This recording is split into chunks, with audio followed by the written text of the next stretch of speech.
Hello, and welcome to our first virtual community time of the year. I know this has to feel a little different being at home during this time, but it's been really great to see how everybody's handled being on campus and also all the work that your teachers have done to make sure that learning continue on those days that you're at home. As we get started today, I really want to tell the story of Marcus Aurelius. Marcus Aurelius was a Roman emperor. Marcus Aurelius was a Roman emperor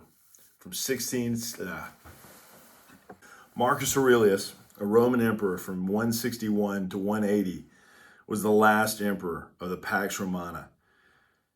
As many of you know, it was an age of peace and prosperity for the Roman Empire.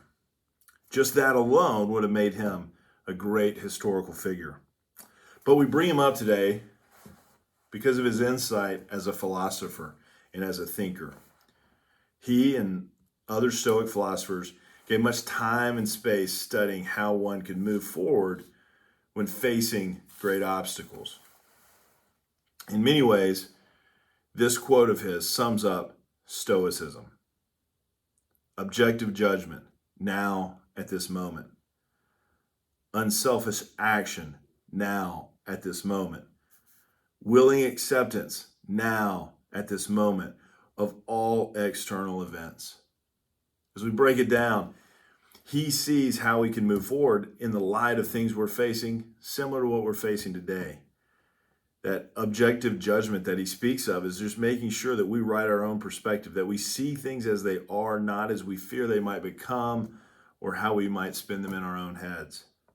Unselfish action. That to move forward and to better our own lives, we need to think of others and put others first.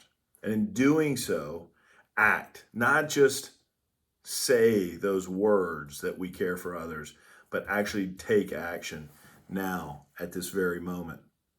And then willing acceptance of all external events, that we need to focus our response on what we can control and only that which we can control, and not worry about the things that we cannot control. Within that summarizes so much of one of the fundamental policies about our return. And it's all about, why would we wear a mask? Why all of this talk about wearing masks, and why will we do this while we're on campus? To help us understand that, I want us to watch a video from PBS. This is how COVID-19 is spread. Through air currents potentially carrying microscopic droplets full of coronavirus. When we talk, breathe, or cough. We can see this thanks to an imaging technique that lets us peer into the invisible world of airflow. And using this same technique, we can see if masks really do help to stop the spread of coronavirus.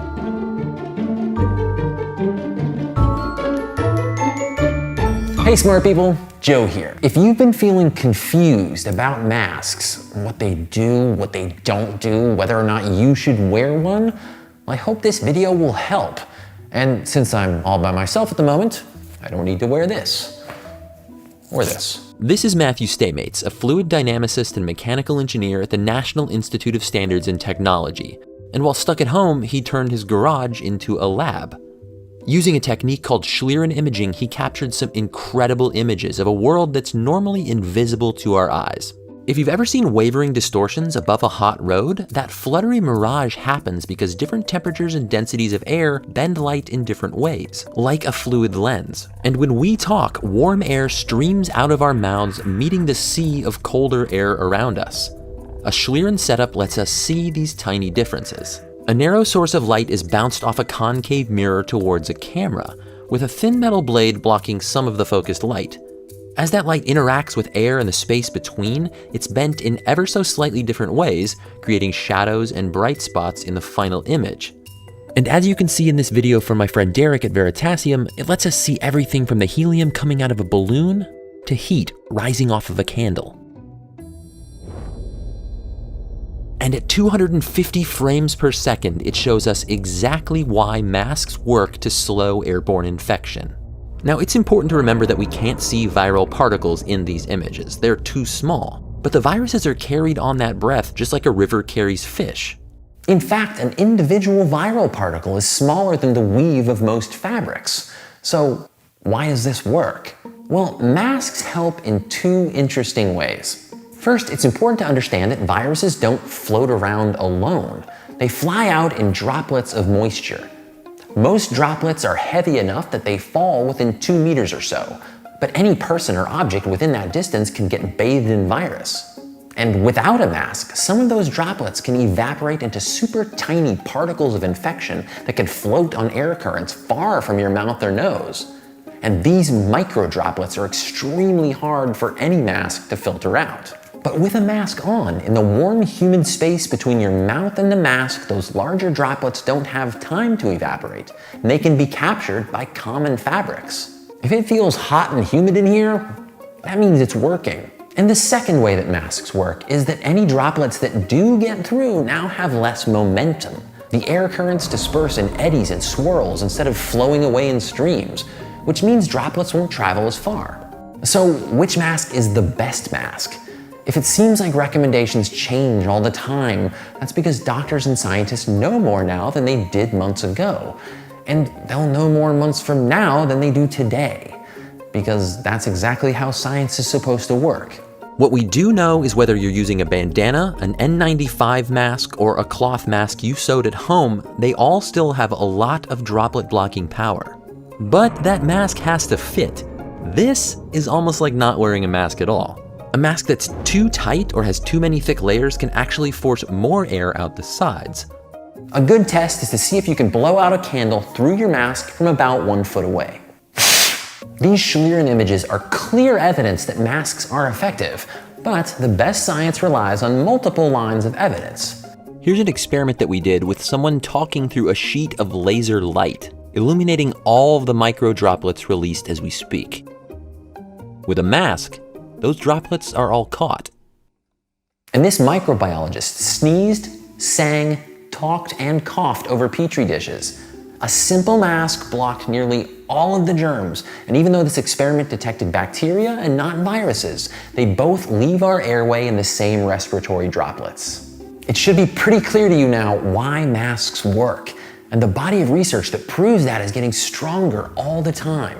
Links down in the description. But really, the most important question is, why should you wear a mask? You know, it's often said that masks aren't to keep you from getting sick, but to keep you from getting others sick.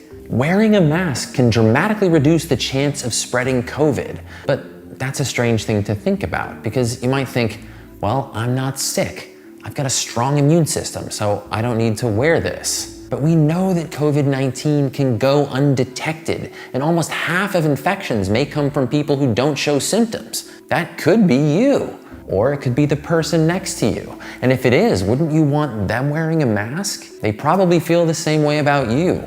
Can masks harm your health, like lowering your body's oxygen levels? No, that's a myth, and it's been tested over and over again by healthcare workers who work all day in masks. And masks won't stop the pandemic on their own. They're best used in combination with other safety measures like hand washing and physical distancing. Stereotypically macho people have actually been shown to resist masks more. I get it. Dudes, you don't feel cool, even though lots of cool dudes wear masks. Or maybe your nose itches, or your glasses fog up, your face is sweaty. That's no fun. I mean, I get it. For most people, wearing masks is new and weird and different. But there are lots of things that used to be weird and different until everyone just started doing them. I mean, umbrellas used to be viewed as completely feminine accessories for rich people and only used to shade the sun. Until one day, some masculine men decided that they were tired of getting rained on, and suddenly enough people were using umbrellas that they became like the most boring, socially acceptable thing ever. It's true, look it up. And most people didn't use condoms in sexual relationships until the risks of HIV and other infections pushed people to change their behavior. And now it's not only normal, it's a way to say, I respect you and I want to protect both of us. This is also a sign that you want to protect others and have them protect you.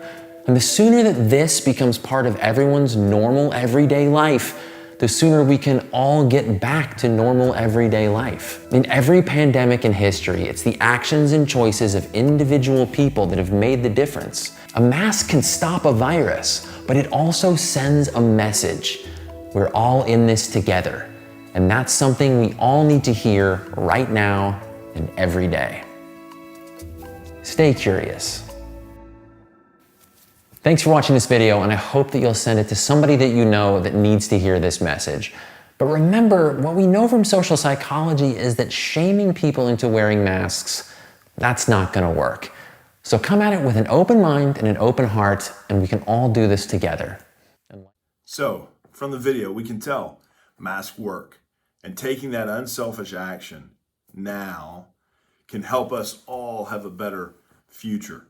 Hopefully a better end to the school year than obviously we had last year. That so many of those things that we discussed last week, we still have a chance to do.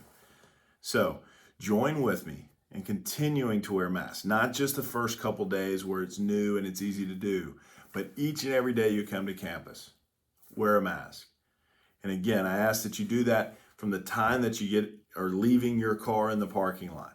Don't stop, take your mask off, and only put it on once we get in the building. It's important that we wear it at all times. Cross Country opens up their season Saturday in Coleman at the Twilight Classic.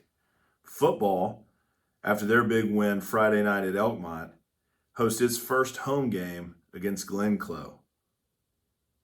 Volleyball has a busy week with matches at Madison Academy Tuesday against Madison Academy and James Clements, and then Thursday at St. John Paul II. Saturday, they'll compete in the West Morgan tournament. In other announcements, auditions for the fall musical, Little Shop of Horrors, will be this Thursday and Friday after school by appointment only. To make an appointment, Canvas message Coach Scarborough or Dr. Weinberg with any questions you have.